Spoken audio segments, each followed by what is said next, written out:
Kia ora koutou. Welcome to another edition of the Hot Air Sports Podcast. We had a week off, but Mahona's back and I'm back with another edition. How are you, mate? Oh, kia ora, bro. Yeah, I'm not too bad. Living in the city of the damned. I know that used to be the village of the damned, used to be Christchurch. I've renamed Auckland the city of the damned. Still locked in our houses. Couple of weeks away, mate. We're up to 90% one vaccination.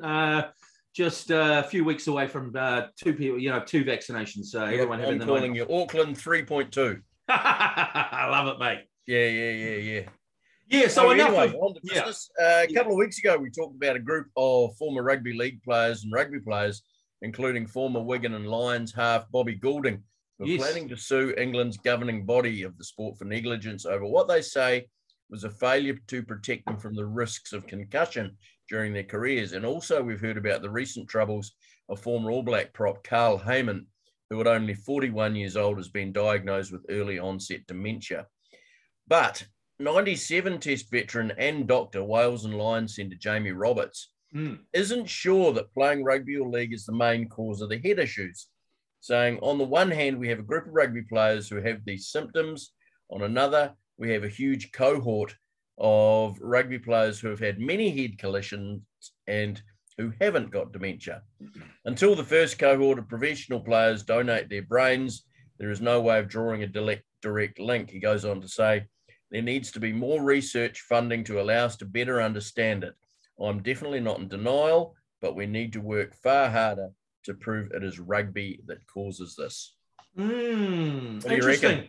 Yeah, it's really interesting, eh? I mean, obviously, if you play rugby, you're going to have a higher chance of having a head injury. But the thing is with head injuries, it's not a stand-fast rule for everyone, is there, man? I mean, there's people like Sean Fitzpatrick who just smashed his head against, in a million All Black scrums and just seems to be, very intelligent, can carry a conversation, no problems at all. I mean, physically, he's probably falling to bits, but mentally, he seems fine. And yet there's other people like Carl Heyman, 41, he's suffering from early onset dementia.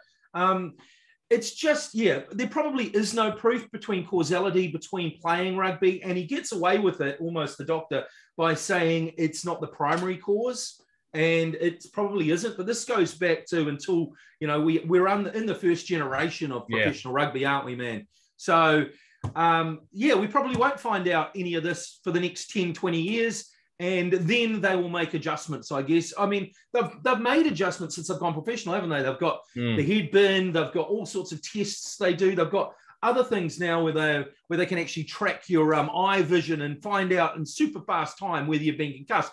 All of these things are great. All of these technology things are great.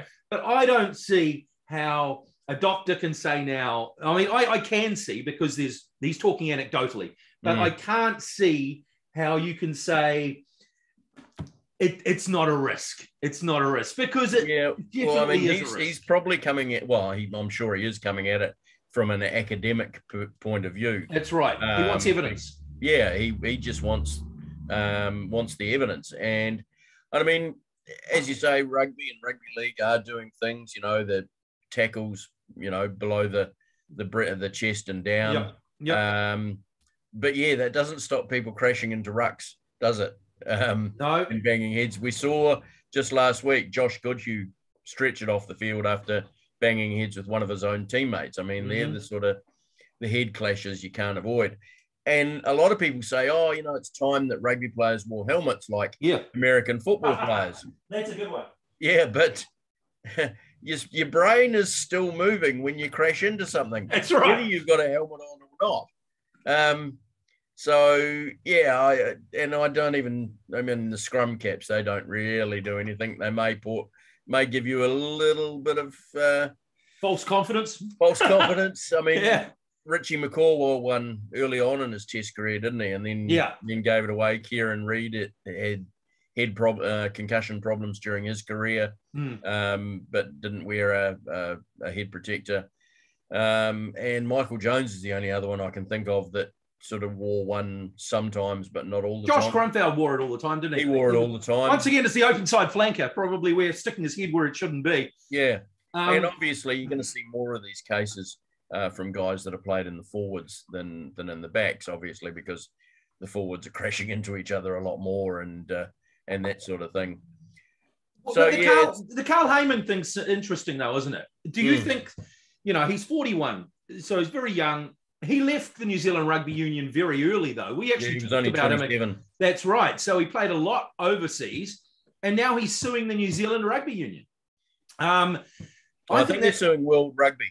Is he? Okay, yeah. Suing World Rugby. See, now we had a discussion when Dale was on the show a couple of weeks ago around this, didn't we? We had this exact conversation. Do you think that the previous generation, especially because they weren't paid, they were playing for passion, they were playing for love? I mean, I suppose when they play for the elite, they get other things, don't they? But they don't get money in a large amount. So do you think they would have any recompense to maybe sue World Rugby if they ever had a problem with dementia? Yeah, I don't think we've seen a lot of those amateur players having these issues. Well, maybe they did have the issues. They just haven't been reported. Well, there is that. But plus the game was a lot slower and there were less of these massive collisions that you're seeing now. I go back to Murray Mexted again. He was considered a big player at number 8, and he was only 95 kilos, which Aaron Smith's heavier than that, I think. Yeah, it's crazy. So, the game now is bigger, faster, stronger. These athletes are training 7 days a week, probably almost 12 months of the year. So, I mean, you'd see if you put somebody like even Akira Ioane into a game 30 years ago, he would just be seen as a monster. Yeah. But do you think the cause and effect thing is going to be established if Carl Heyman wins that lawsuit? Will this open the floodgates? Will there be a group suit suing rugby and saying, look, this is a dangerous game. It was never, communicated to it. See, this is the problem that I have. Players coming out after the game saying, well, I was never warned. I was never warned. Anyone watching a game of rugby, whether it's back in the 1950s, the 1980s, 1990s, or now, sees the game, you can tell it's inherently dangerous. You can tell. I played as a kid. I played half a dozen games of rugby, got beaten up, thought this isn't for me, And I mean, that's basically what happens, isn't it? The kids that can't take it get weeded out and don't play anymore. Unless you're fast, unless you've got those super skills, unless you're fast, strong, or have some other micro skill, you're just not going to play rugby, are you?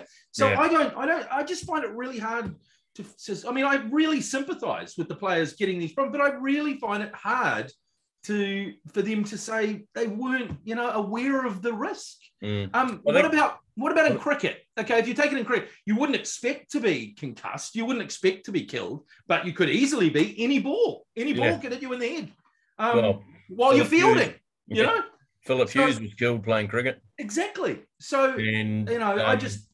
sport is dangerous. Australian opener Will Pukovsky is having concussion issues. There you go. Sport is dangerous. Sport, absolutely. And I think you'll probably find that if this case does go to court, and even if they don't win, I think you'll probably find that once players get to a certain level, they're just going to have, the unions are going to have to get them to sign a waiver. Absolutely.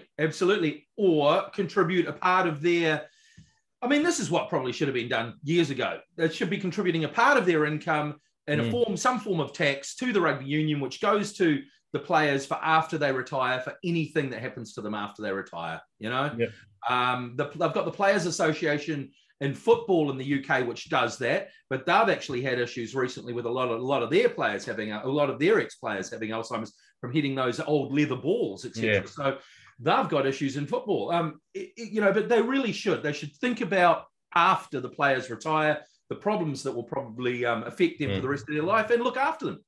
Well, you look at a lot of American sports contracts. A lot of portion or percentage of their money is deferred until after they've finished playing, i.e. the Bobby Bonilla contract, where he still receives $1.3 million from the Mets every year until 2034 or something like that. Yeah, bananas. Yeah. Bonilla bananas. Bonilla. Yeah, interesting. Yeah, and when Alex Rodriguez signed that big 10-year, the first big multi-$100 million, $300 million contract. A lot of his money was deferred, and he gets paid by the Yankees probably until he's about 50. It's just started to happen in rugby league. Taumalolo, a couple of years ago, signed a 10-year contract. That was the longest ever in rugby league. And they are tying players down to longer contracts. I mean, everyone said 10 years. Taumalolo won't be playing in 10 years. Well, that's not really the point. You've nailed him down. He's going to play for that club, isn't he? I mean, and he's guaranteed the money. And it's probably not a bad idea to defer it. I mean, especially in a contact sport, is it? You know, because you can get one wrong step or one anything, you're out for your life, aren't you? So this is going to go on and on and on anyway, isn't it, mate? This story is just going to run and run and run. So we'll see where it goes. Racism is raised. Speaking of something that's going on and on and on, racism, it's back.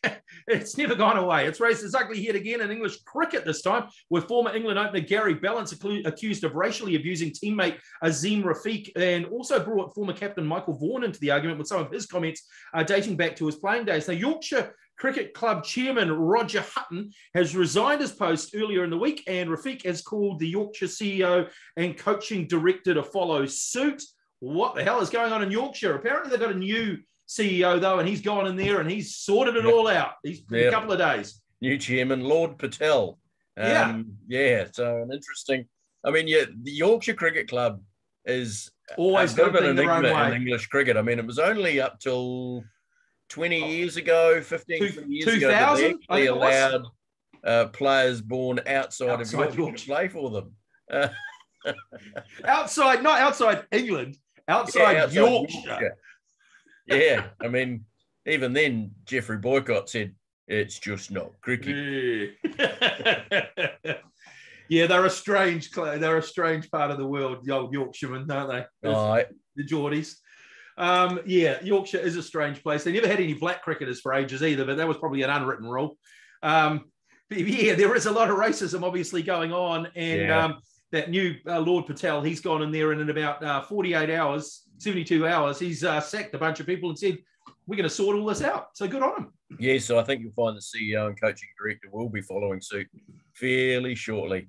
But yeah, I mean, it's brought to a head. I mean, we had the whole was it Ollie Robinson situation when he played against New Zealand, and they found somebody dug deep back into his tweets to see that he'd been naughty.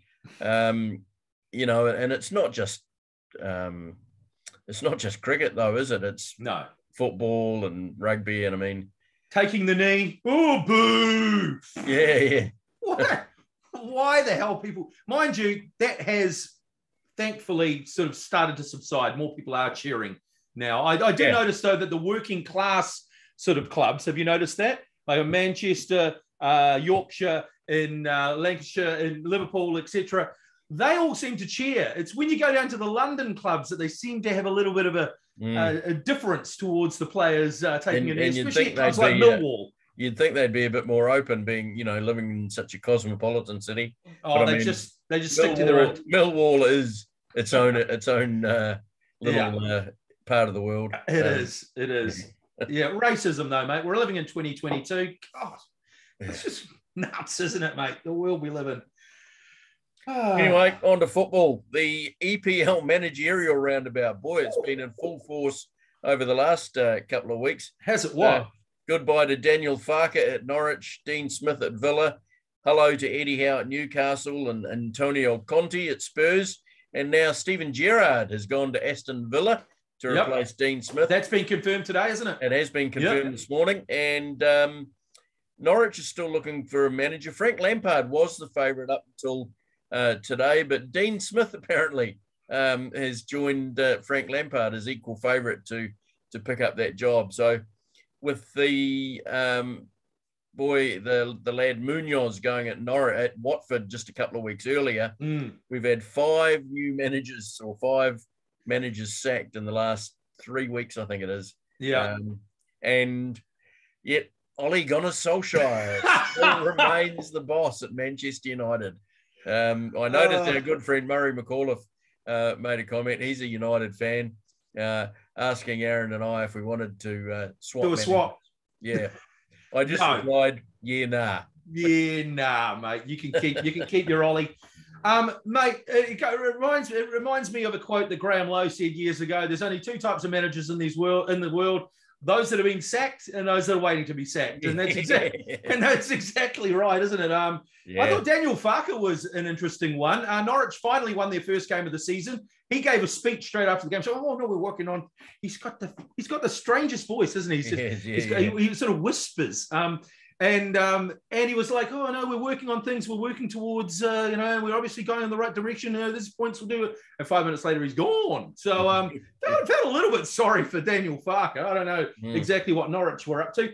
Mind you, they are bottom of the table, but he did bring them back. They got 90-something points last year in the championship. So I see Steve Bruce has been taking his sacking badly. He's in United Arab Emirates watching the cricket. watching the Black Caps do the business against the Poms. We'll be talking about that a little. He loves his cricket, Steve Bruce. 3 or 4 years ago, I think England were touring the West Indies, and he delayed the start of pre-season training at Newcastle so he could watch the end of the final test. He couldn't get out of Newcastle fast enough, mate, and head to the United Arab Emirates for a bit of cricket. But the Smith at Villa one I thought was interesting as well. He's had a lot of injuries to deal with this year, and I think he's a good manager. So that's interesting. And Stephen Gerrard coming in, I've already seen the reaction from the fans north of the border. Not too happy, knocking them out, cardboard cutouts and all sorts of stuff. I don't know. I mean, come on. He won them the champion. He took the title away from Celtic, stopped them winning 10. You would have thought that they'd be, hold him in high esteem, but no, he's jumped for Birmingham, and they don't like him anymore in Glasgow. It'll be very, very interesting though, because there has been talk about Stephen Girard obviously coming to take over Liverpool when Klopp eventually leaves. And there was a lot of talk, would he be able to do it straight from Rangers, or does he need to take another step? Yeah. Is it too big a step? And it probably was, because Rangers, obviously, he's playing with, it's between him and another team for the championship. Now he's really going to be put to the managerial test, isn't he? He's going to be playing with players in the middle to bottom end of the table, and it's going to be very, very interesting to see if he can get a tune out of them, much like Patrick Vieira has done at Crystal Palace. He's done a great job at Crystal Palace, hasn't he? Oh, a fantastic job. And if Stephen Girard does anything like him, mate, he'll go well. So, good luck to Stephen Girard, mate.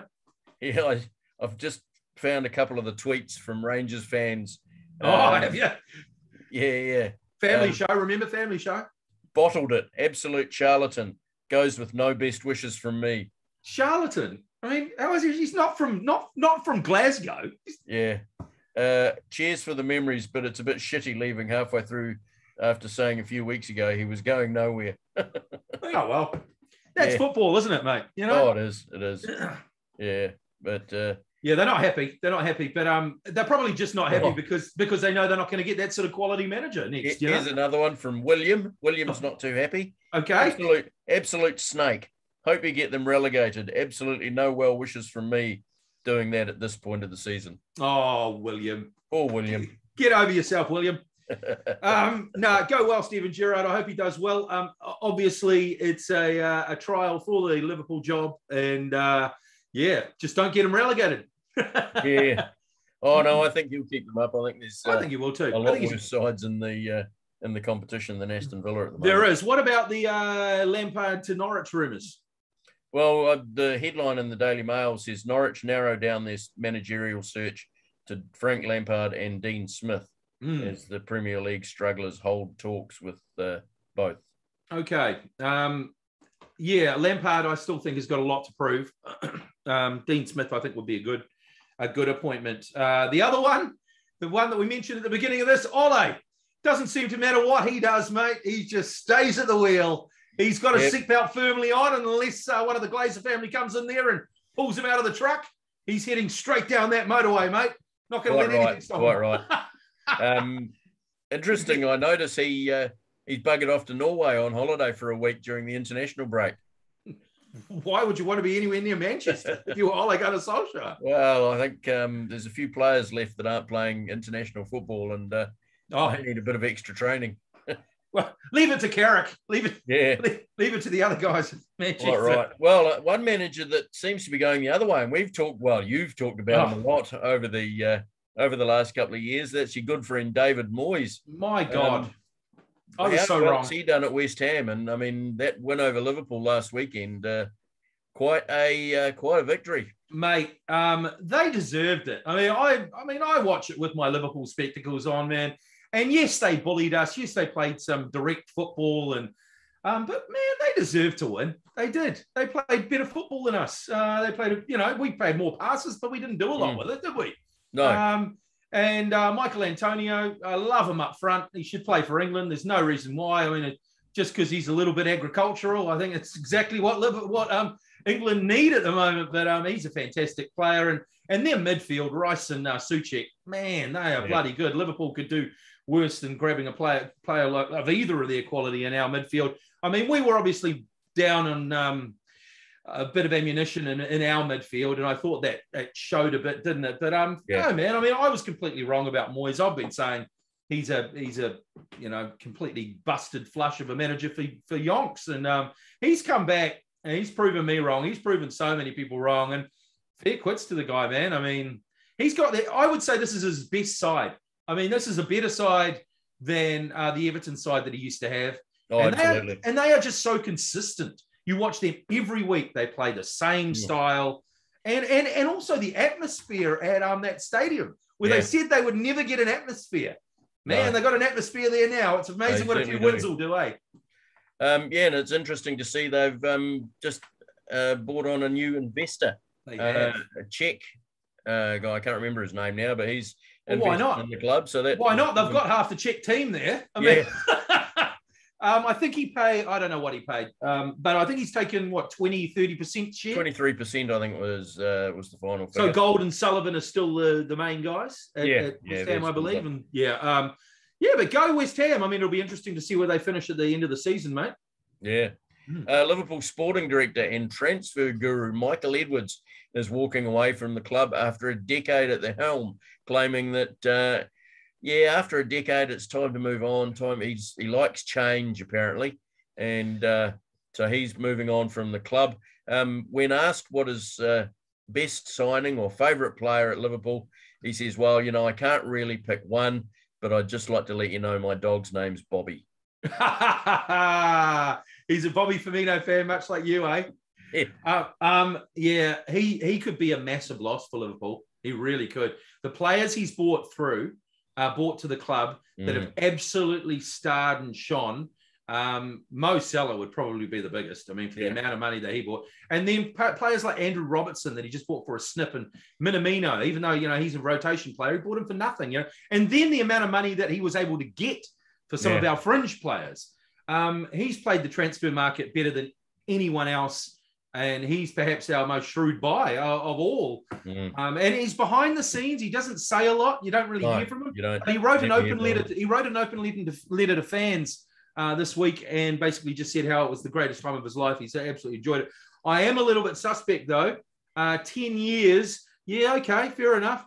But it's quite interesting that all of a sudden Newcastle United get all this money. And then he just, I might just take off for a little bit of a holiday until the beginning of next season when there's 400 million in the kitty to spend at another club. I would not be surprised if he ends up at Newcastle United. Oh, no, I don't think you'll see him up there. I hope not. No, but his assistant, and I've forgotten his name. I should do my research better. Yeah, I can't remember is taking over, and the assistant guy has been with him for a few years now, so hopefully he'll just be able to. He's learned a lot from. That's what we're hoping, and we'll just carry on as per normal. Derby County. What about Derby County, mate? They face almost certain. We're going to the championship, of course. Face almost certain relegation from the championship after being penalised twice by the EFL for now going into administration with penalties now totaling 21 points. The first 12 points was going into administration. The second 9-point deduction for historic breaches of financial regulations. Poor old Wayne Rooney. He's literally pushing it uphill with a fork, isn't he, mate? Oh, he certainly is. It's going to be a tough job there now.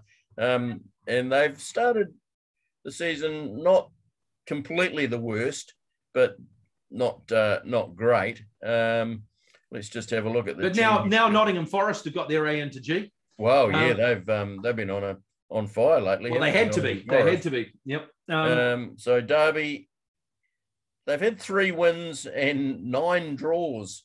But yeah, now sit on just 6 points. So those 9 draws, that's their 9-point deduction right there. So it only took them 9 matches to make up that 9-point deduction. Oh, Wayne Rooney, eh? Poor old Wayne. So they'll actually be sitting at -3. Okay. After the next. And who's slightly above them? Who are they chasing? Barnsley and Hull City. So Barnsley are on 11, Hull City on 12. And anyone slightly above them, or is that the bottom 3 by miles? 3-point gap up to Cardiff and Peterborough. Oh, okay. I heard the Swans boss. This is going out to Kerry Jones. He's I think it's the Forest boss who's just moved from the Swans, or is it the Swans boss? No, it's the new Swans boss, isn't it? He may be going to Rangers, and he's only been there for 3 months. Okay. So it sounds like you may be getting a new manager there at Swansea, Kerry Jones. I'm not sure whether that's it was the old Swansea boss that went. The old Swansea boss. Yeah, I can't keep up. I mean, they jump around almost more in the Championship than they do in the Premier League, don't they? The manager, just like one job, hop over there, and I'll come back here, and it's like there's another job up in Norwich. I'll head up to Norwich. Yes, quite right. Back to the Premier League. Premier League bosses and now clubs have scuttled the idea for clubs to wear their away kit at home on Boxing Day to raise awareness for homeless charity Shelter. It's a bit of a Premier League have come out. Oh, it's against the rules. Can't do it. Can you tell me? Can the Premier League tell me what the rules are around second kits? Because sometimes they don't wear their second kit, and other times they do. Yeah. I mean, and sometimes there's no real clash. Yeah. You know, we'll be playing a team that's playing, and then we decide. So if they have the rules, then they don't seem to be steadfast. And then they have a third kit, some teams, which they seem to just wear randomly whenever they want as well. So it's all what's for marketing, making money. That's all it is with the kits. But so what's wrong with this? To turn down a charity saying, "Oh no, it's against the rules," it's sort of like, well, come on. Yeah, you know what'll happen though. There'll be a public outcry, and then they'll come back and say, "Oh no, we've listened. You can do it now." But now even the clubs have said, "No, we don't want to do it." So, mate, really? Yeah, I mean, doing anything for charity, anything around that sort of thing is a great idea. Exactly. I mean, I love the way the Rugby League does it. You know, they do it every second week. We're doing something. I tell you what, I'm with my wanting to buy the new Liverpool kits every year. I think Michelle's glad I'm not a Rugby League supporter. Otherwise, all the gotten gains from the motel will be going into the 17 new kits every year. You'd need an extension on the motel, wouldn't you, mate? This was the room. This was my 2021 room. Yeah. Now we're moving to the 2022. No, that's the thing. Oh dear. Warriors are good with many jerseys, but it's great for the charity options when the butcher comes to town, mate. He's got all sorts of jerseys. Now the Premier League dates for next season have been released. Yes. They'll be starting a week earlier than normal on August the 6th, before coming to a halt on the weekend of November 12 to 13, so players can go off and play in the World Cup in Qatar, because it's too hot during the summer. They can't play it in the summer, so they've got to play it in Qatar in the winter. It's still going to be 35 degrees. Yeah, but don't worry, the stadiums are air-conditioned. We'll put a fan in the ball. Yep. And then there'll be, once the World Cup finishes, there's just a week off, and then it's back into Premier League, Champions League, and it'll be finishing at the end of May. So players will be dropping dead at the end of May. It's just crazy. Has any thought gone into how the players feel? No. And then the Premier League have actually come out today and said that they are against the World Cup being played every 2 years, which is thankfully a good thing. Although they say they are trying to protect the players' interests. That's all I'll say to that. Yeah, sure. That you're protecting the players' interests. That's a TUI billboard, that one. It is, yeah, because we're really concerned about the players. We put them first at every opportunity. Yeah. Okay. Yeah. Okay. Yeah. All right. Should we move to the oval ball? Yes, quite right. Big test this weekend for the All Blacks. The team's been announced, hasn't it? Had a couple of they've had a couple of easier tests, I think you could say, against I think you would say that. I didn't think the Wales one was going to be as easy as it was. Well, yeah, I mean, half their players weren't playing because it wasn't in the international break. Starting to sound like football, isn't it? Yeah, isn't it? Yeah, so the team has been named, and a team, and we've named. Would you say? Interesting. Some of the selections. Beauden Barrett's been selected ahead of Richie Mo'unga. Yeah, at first 5'8". Rieko Ioane back at centre instead of David Havili's been dropped to the bench. So he'll be playing outside Anton Leonard-Brown. Will Jordan, of course, on the wing. Geordie Barrett at fullback. Sevu Reece on the left wing with Barrett and Perinara. That's your backs. Forwards, Adi Savia, Dalton Papali'i in ahead of Sam Cane. That's interesting, but I would say that's probably still injury. I would say that's quite probably. Yeah. Ethan Blackadder at 6. And the rest all A-team. Whitelock, Retallick, Laulala, Taylor, Moody. Yeah, most of it's A-team, eh? They've just got a sprinkling of players that are sort of the 50-50. Maybe Beauden Barrett, because of that Welsh performance, maybe played himself into that position. And like you say, the other two interesting ones for me are at 6 and 7, eh? And they're both going great guns, though, aren't they, man? Oh, believe me, I'm rapt to see Ethan Blackadder in there. I think he's just had an outstanding year. He's to the manner born for Test rugby, that man. He's just looks made for it, doesn't he? And he's a big boned, he's just so, he just seems like a boy from the country. He's kind of agricultural. I love that. I love seeing a player like that in the All Blacks. Quite right. But yeah, this test certainly is going to be a test, isn't it? Absolutely, against mate. Ireland. I haven't seen their side, but I've seen their side. They pick. It's very handy. Andrew Porter, Ronan Kelleher, Taddig Furlong, great name, Taddig. Ian Henderson, James Ryan, Caelan Doris, Josh van der Flyer, and Jack Conlon. That's their forward pack. Backs are Jamison Gibson Park, Johnny Sexton, James Lowe, Bundy Aki, Gary Ringrose, Andrew Conway, and Hugo Keenan. That is their number one side. By far, can't see anyone in the reserves that really stands out. No, that is definitely their number one side. So it should be a hell of a test, mate. It should be the test match of the year. Coming up against each other. Bundy Aki, Will Jordan and James Lowe. Yeah, true. Of Tasman origin. True. James Lowe, very, very handy player.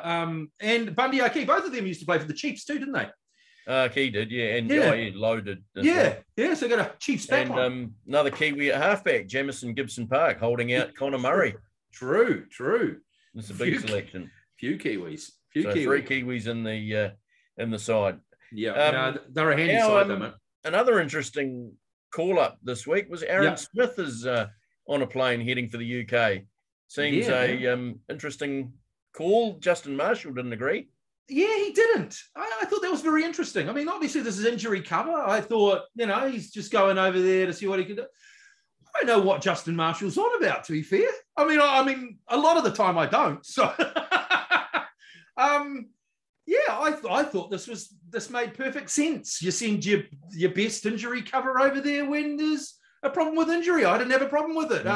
Justin Marshall thinks that it's going to cause all sorts of. Does he know something we don't? There's Aaron Smith still a bit of a disruption in the team or something? I don't know. What do you know? I wouldn't have thought so. I mean, the only thing I can think of. I mean, it does with only 2 games left to go. It's really cover for that last game against France, isn't it? I mean, if either Perinara or Christie get injured in this test against Ireland, that means they're only going to have one fit halfback. So they needed to call somebody over. So who are you going to call? Unless there was a Kiwi over there in the UK playing halfback somewhere that was playing okay. But even then, that would have seemed he would have look. Foster couldn't win. He would have got criticism if he had called someone over there as well. Yeah, So for me, I just think it's a no-brainer. I think Justin Marshall's talking out his ass once again. Sorry. Sorry, Meg Ryan. And the Wallabies. Yeah. They're not going too good, are they? They lost 15-13 to the mighty Scots, the Scotland the Brave. Sweaty socks. And referee Rimwan Poit's final test match. Thank God for that. Yeah. There's a lot of people saying that. He was the infamous referee. No knock on. No penalty. Wasn't a penalty. Just blow full time. Yeah, full time. Just an idiot. Against the Lions back in 2017. Yeah. What did you make, actually, just going back on the refereeing performance, what did you make of the refereeing performance in the All Blacks Italy game? I thought that was just awful. That guy... He was atrocious. He was. I mean, how many penalties can you blow? It was like he was going for the world record. Yeah. And most of them were wrong. It was really, he was just being really, really pedantic. And I mean, even Grant Nisbet was scratching his head a few times. And Grant isn't usually the one to go off at the ref. Sometimes if he's getting a little bit frustrated, you can usually hear it in the tone. But his tone changed, his volume got a bit higher. I think I know what you're thinking. Anyway, he was terrible. What did you make of the Australian performance against Scotland? Did you see any of this game?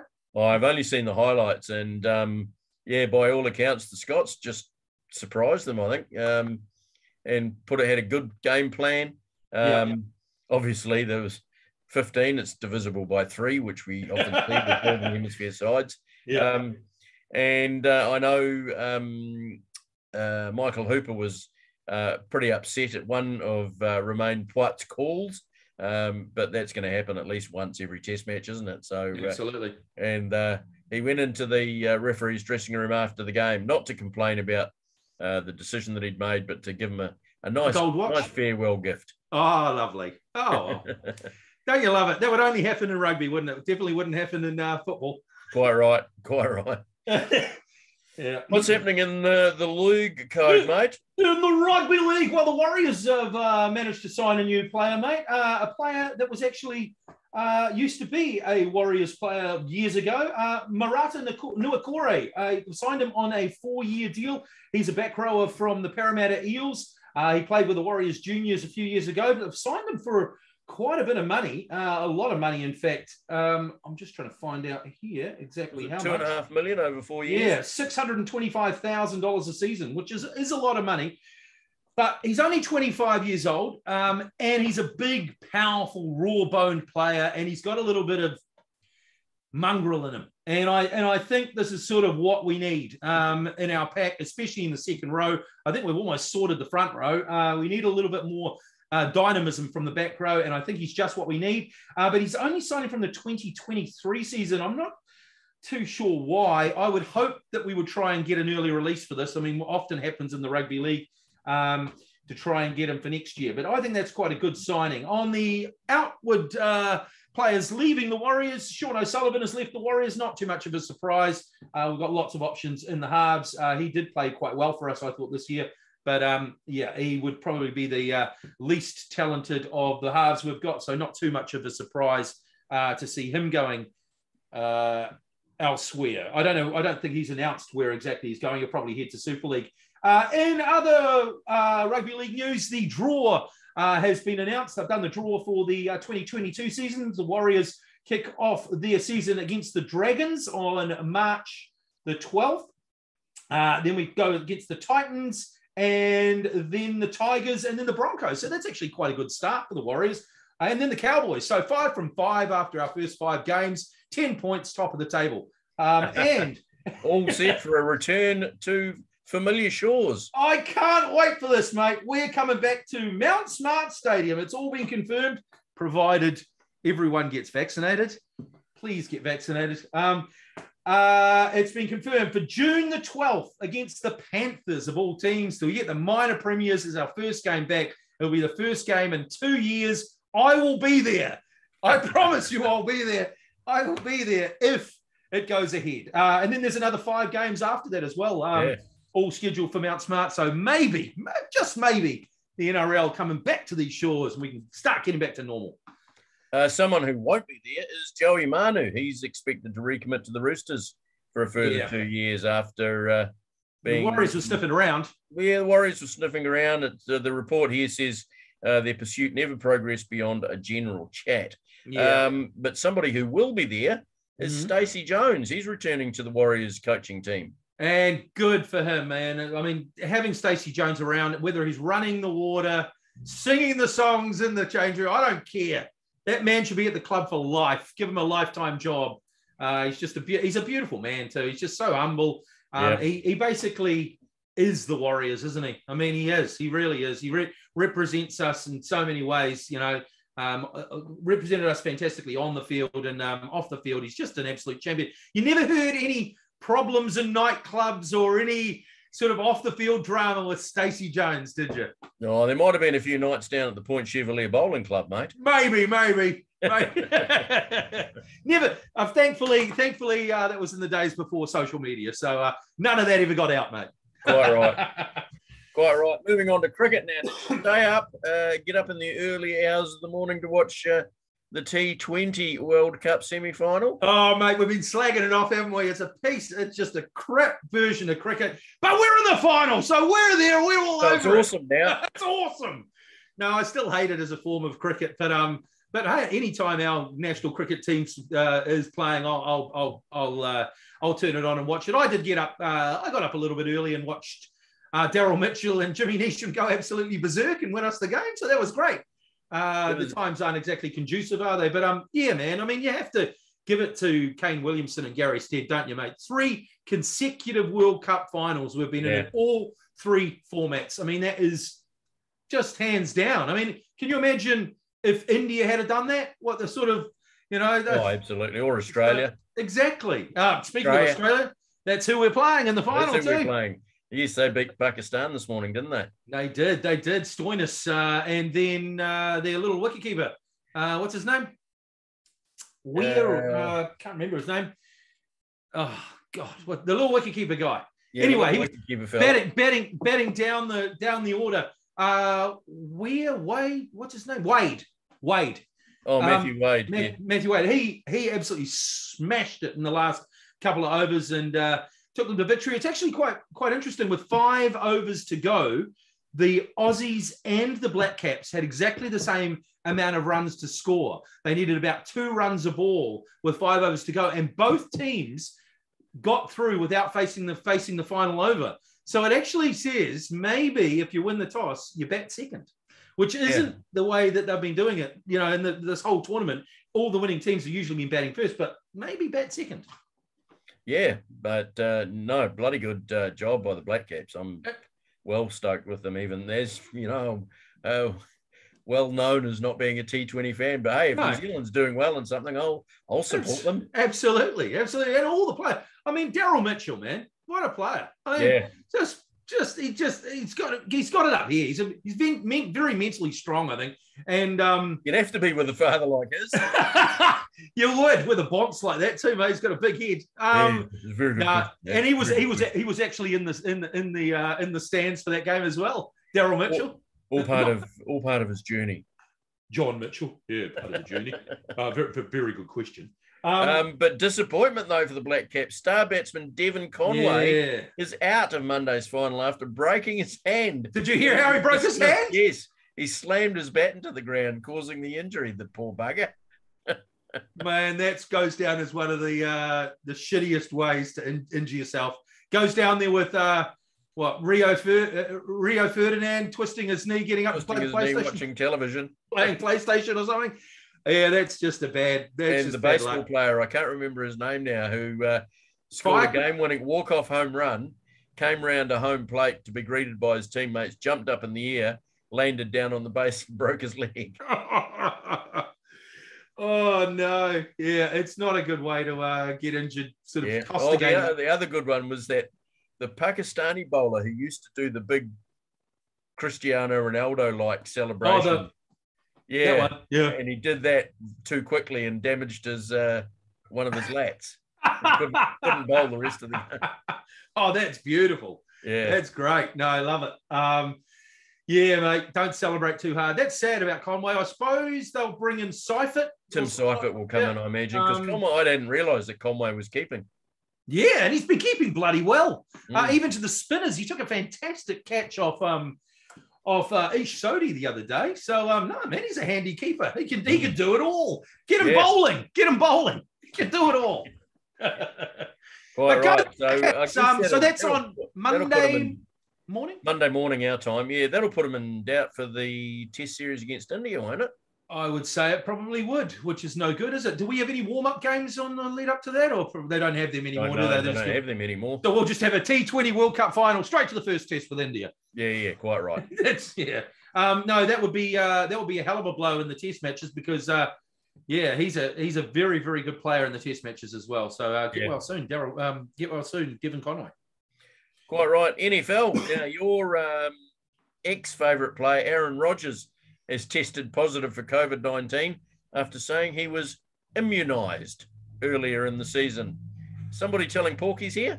Mate, I mean, Aaron Rodgers, as a footballer, one of the best quarterbacks, I think, if not, I mean, other than Tom Brady. I actually think he's better than Tom Brady, but I mean, he hasn't won as many Super Bowls, but absolutely phenomenal quarterback. No question about it. But as a human being, what an absolute valiant. What an idiot. He tries to be smart to the reporters when they ask him if he's been immunised. Remember, he's playing a team sport. They're in a bubble. They're often inside, all that sort of thing. He gives these interviews without a mask.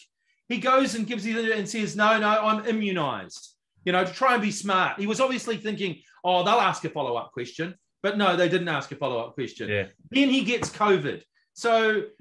And yes, we all know people can still get COVID. Of course they can. Of course they can. But 95% of the people that do get it normally aren't. Okay. Yeah. So see, this is always the argument. They reverse engineer the argument. You can still get it if you're immunised. Yes, but you'll get it far less, and your chances of getting it are far less. So I mean, yes, you can, but the chance anyway. So he's just basically lied to the press. He's lied to his team, and he's basically put everyone at risk. The guy is just a complete plonker. We talked a few weeks ago about Kyrie Irving. We said, what a dick. Well, at least Kyrie Irving was honest from the start. This guy has put everyone at risk. I just think he's a complete plonker, mate. Quite right. Now, Cleveland Browns have released Odell Beckham Jr. Yeah, crazy. What's gone wrong for the former Giants superstar? I don't know, he's man. won a couple of Super Bowls with the Giants. He's just... It's ever since his brother David bought that team down in Miami. Yeah. No, I don't know, man. I don't know. I think it seems to me, when I've heard the players in his team comment, it seems to me like this guy must just think his shit don't stink or something. Yeah. Because none of them even knew what the hell was going on. He said that the quarterback isn't playing his style of game. Last time I checked, usually the coach calls the plays in the NFL. You can't blame Baker Mayfield for not throwing you the ball properly. I just think the guy is obviously out on his own. He just thinks that he's better than everyone else by the sound of it. And yes, he's a great player, but the Browns are doing better without him. They won without him the other day. So no idea. Another player in a bit of trouble over there, Raiders wide receiver Henry Ruggs III. Could face up to 50 years in prison if convicted on 4 felony counts after driving at 156 miles per hour, drunk, and killing a woman and her dog. I don't think he's going to be playing ever again. Mate, that is just awful. I mean, what can you say? I mean, no, he won't be playing again. And I just don't know what to say about that. Not really much you can say. I mean, it can happen outside sport, these sorts of things. But I guess, he was a young man with lots of money and he was driving a very fast car. So, after a few drinks. Yeah, dumb. Yes. Anyway, less said about that, the better. Having a quick look at the NFL standings. Go on. Titans and the Ravens leading the way in the AFC, followed by the Chargers, the Bills, Raiders and Steelers. And the Patriots, they're not doing so well, but who cares? In the NFC, the Cardinals, they lost their first game, of course, a couple of weeks back or last week against the Packers, who are who have only lost one more. So the Cardinals have lost their first game. They're 8-1. They thrashed the 49ers earlier in the week, even without three of their top players. Kyler Murray, the quarterback, didn't play. JJ Watt, of course, is out for the rest of the season. And one of their prime cornerbacks was also missing as well. Are they the best team in the NFL at the moment? Well, they certainly are looking pretty close. Looking at it that way. Yeah. So they're leading the way in the NFC. The Packers, Buccaneers, Cowboys, and Rams have all only lost 2 games, followed by the Saints, the Falcons, and the Panthers. So, yeah. How are the Bills doing? They were your pick at the beginning of the year. I think they lost again, didn't they? They've been on a bit of a bad run. The Bills, did you say? Yeah. Yeah, they're in a playoff spot. Yep. They've lost 3 games so far this season. And who have they got this weekend? Easy win for them this weekend. They're at home to the Jets. Oh, yes, the Jets. Everyone's go-to for 2 points. Yeah, quite right. Quite right. Hot air, best bet of the week. What's your call this week, Mr. Mahoney? Okay, mate. I've gone to the Premier League because I've missed the Premier League when there's this international break, man. Why do they have so many bloody international breaks? Well, thankfully, this is the last one until March. Thank God. I needed, after that loss last week, I'm going to steer away from Liverpool. I'm going to go to Aston Villa versus Brighton. Steven Gerrard's first game as manager. It's at home, and Aston Villa are paying $2.50 for the win. So I'm going to put some money on Steven Gerrard to get the job done in his first game for Aston Villa in Birmingham, and they're paying $2.50 for the win. If you want the other, the draw is paying $3.10, and Brighton are paying $2.75. Brighton actually been playing pretty well lately, haven't they? They've been playing very well. Of course, they had a good draw up at Anfield a couple of weeks back. Their manager, I'm impressed by their manager, Graham Potter. He is a hell of a man, and I like his beard. I'm surprised bigger clubs haven't been sniffing around him. Me too. He would have been. I thought it would be hell of a handy for Tottenham. To be fair, I mean they've got. Well, we didn't mention it, but we didn't talk about it earlier. What do you think of Conte at Tottenham? Because the funny thing about that is he turned them down over the summer, didn't he? I know, when they went chasing him. Yeah. And now after 10 games, they've got rid of Santo. Obviously, they got in touch with Antonio, and said, "Well, we'll give you everything you want." A manager, have you had a change of mind? And he's obviously gone, see, and so they've got him in. So good luck to Tottenham. I think it'd be fantastic for them. I think he's a good manager, man. He's a great manager, but I just think it's just heading for the showdown between him and Levy. I just think he'll go at the end of the season. He'll go, "Where's the money? Where's the players?" And he'll go, "We haven't got any money. We haven't got any players." And it's just, he's a good manager, but I just think at Tottenham, it could be heading for a bit of a fight. That's right. So, quite right. Very interesting. Same shit, different day. Exactly. Speaking of same shit, different day, sounds like my life. Give me the good week, bad week, mate. Good week, bad week. Who's it been a good week for and who's been a bad week for? It's been a great week for New Zealand sailor Tom Saunders, who won the world laser title yesterday, I think it was. Well done to Tom.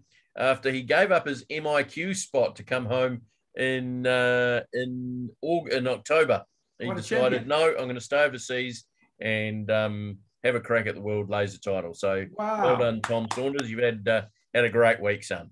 Beautiful. Bad week. Bad week. Who says history never repeats?